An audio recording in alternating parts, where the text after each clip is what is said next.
지상에서는 자동차 산업이 자율주행으로 급격히 변화하고 있고, 지하에서는 교통체증 해소를 위해 땅굴을 활용한 이동수단이 개발 중이죠. 그렇다면 하늘 위의 이동수단에는 어떤 일이 일어나고 있을까요? 누구나 어릴 적 하얀 도화지 위에 날아다니는 자동차를 한 번쯤 그려본 적이 있을 텐데요. 이미 아주 오래전부터 하늘을 나는 자동차를 만들기 위한 시도는 꾸준히 이루어져 왔습니다. 어렸을 적 우리가 막연하게 떠올리던 도로를 달리다가 필요할 때는 하늘을 날고 다시 도로에 착륙해 달리는 방식은 차량과 건물들이 밀집한 도심에서 운용하기엔 현실적으로 큰 제약이 있는데요. 활주로 없이 도심에서도 수직으로 이착륙이 가능해지는 eVTOL 기술이 급속도로 발전하면서 새로운 개념의 하늘길이 열리게 되었습니다. 이로 인해 플라잉카, 드론택시, 에어택시라는 유사한 의미의 단어들이 생겨나고 있는데요. 모두 다 사람이 탑승할 수 있는 드론 형태의 탈 것이라고 보면 됩니다. 에어택시의 가장 큰 특징은 드론과 같이 수직 이착륙이 가능한 eVTOL을 이용한 주문형 이동 서비스 제공에 있습니다. 헬리콥터와 비교해보자면 기존 헬기는 거대한 프로펠러 2개를 움직여 수직 이착륙을 시도하였지만 eVTOL 에어택시는 여러 개의 소형 프로펠러들을 움직여 수직 이착륙을 가능하게 합니다. 또 이 프로펠러들은 모두 전기로 구동되기 때문에 소음이 월등히 적고 안전성 또한 높아졌습니다. 이 수직 이착륙 기술로 인해 도심의 교통 구조를 평면에서 3D로 바꾼다는 개념이 실현되었는데요. 에어택시들은 도심에서 승용차로 1시간 걸리던 거리를 약 10분 만에 이동 가능하도록 하고 지상의 교통 혼잡을 해결하고자 합니다. 이렇게 3차원 공간을 활용하는 UAM, 도심 항공교통이라는 새로운 산업군을 차지하기 위해 미국, 유럽, 중국 등 세계의 많은 제조사들이 경쟁하고 있습니다.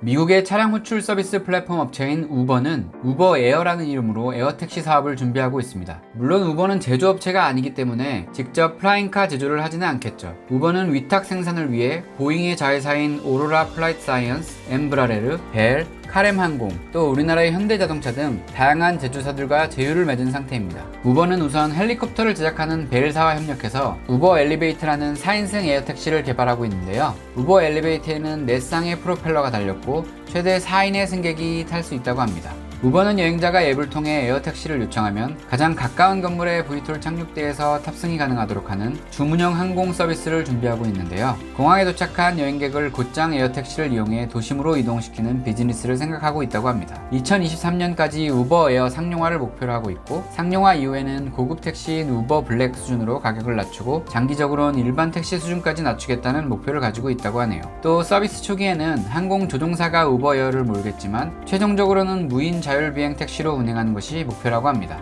다음은 유럽입니다. 미국 보잉과 더불어 세계 여객기 시장을 양분하고 있는 유럽의 항공기 제작업체 에어버스 역시 UAM 산업에 뛰어들었는데요. 에어버스는 미국 실리콘밸리에 위치한 자회사 A큐브드를 통해 수직 이착륙 1인승 에어택시인 바하나를 개발했습니다. 바하나는 비행기와 헬리콥터를 짬뽕한 모습으로 8개의 프로펠러를 사용해서 수직으로 이착륙할 수 있습니다.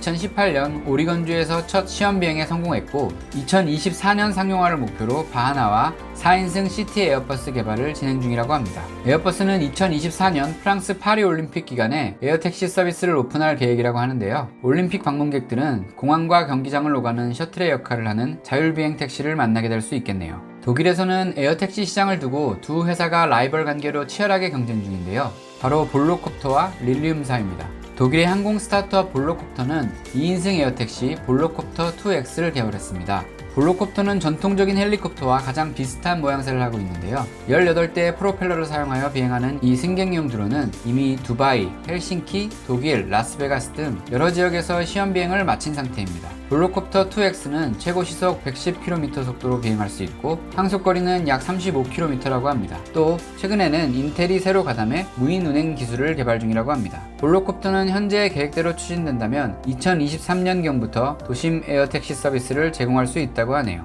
다음은 볼로콥터의 경쟁사인 릴리움에서 개발하고 있는 2인승 자율비행 VTOL 릴리움 Z입니다. 릴리움 Z는 쌈박하게 매끄러운 모습을 한 비행체의 모양을 하고 있는데요. 개인적으로는 투자 관점에서 가장 관심을 갖고 지켜보고 있습니다. 릴리움 Z는 완전한 전기식으로 최고 속도 시속 300km로 약 1시간 동안 비행이 가능하다고 하는데요. 다른 회사들과의 차이점이라면 프로펠러가 아닌 36개의 소형 제트 엔진으로 비행하기 때문에 VTOL Z라고 부르고 있고 일반 프로펠러 방식과 비교해 소음이 크게 줄어들었고 이륙 시에 날개 일부가 회전하는 방식으로 속도가 매우 빠르다고 합니다. 일론 머스크 머스크가 극찬한 것으로도 유명한 이 릴리움 제트를 개발한 릴리움의 기업 가치는 이미 10억 달러를 넘어섰다고 평가받고 있는데요. 릴리움은 현 2인승 탑승 체제가 아닌 5인승 eVTOL까지 개발 중에 있고 2025년 상용화를 목표로 프로젝트를 진행 중에 있습니다. 마지막으로 중국입니다. 중국의 유명한 드론 제조업체 이항은 2016년부터 이항 184라는 이름의 에어택시를 개발 중인데요. 이항 184는 크기가 아주 작은 비행체로 8개의 프로펠러와 4개의 날개를 사용해 이동합니다. 크기가 작은 이 VTOL은 바람에 취약하다는 단점이 있는데요. 이항 184는 이미 강한 돌풍이 몰아치는 악조건 속에서 1000회 이상의 시험 비행에 성공했다고 합니다. 이항 184는 2020년 중국 코로나 사태 당시 의료품 이송에 큰 역할을 수행했고 2021년부터 에어택시 운행 사업을 시작할 예정이라고 합니다. 에어택시가 실제로 상용화되고 정착되기 위해서는 사실 아직 준비되어야 할 것들이 꽤 많아 보이는데요. 우선 비행체에 안정적으로 장시간 동력을 공급하려면 자동차와는 수준이 다른 배터리 전력과 내구성이 갖춰져야 합니다. 또 하드웨어와 소프트웨어의 안정성 확보와 함께 정부 차원의 항공 트래픽 관리 시스템이 완성되어야 하고 무엇보다 에어택시를 호출하고 대기했다가 탑승하는 데까지 걸리는 시간 단축과 관련된 이슈, 자칫 일부 부자들만의 이동수단이 될지도 모르는 비용의 문제 해결도 필요할 것으로 보입니다. 그럼에도 점점 더 많은 회사들이 도심 항공 모빌리티 산업에 뛰어들고 있고 결국에는 이 새로운 차원의 이동수단은 멀지 않은 미래에 우리의 일상이 될 것으로 보입니다. 자동차로 다니기에는 너무도 복잡해진 도시에서 이동하는 방식을 혁신적으로 바꿀 에어택시가 바꿔놓을 미래. 더 이상 출퇴근길에 만원 전철, 버스에 시달리지 않고 하늘을 날아 집으로 퇴근하는 날이 가까워지고 있습니다.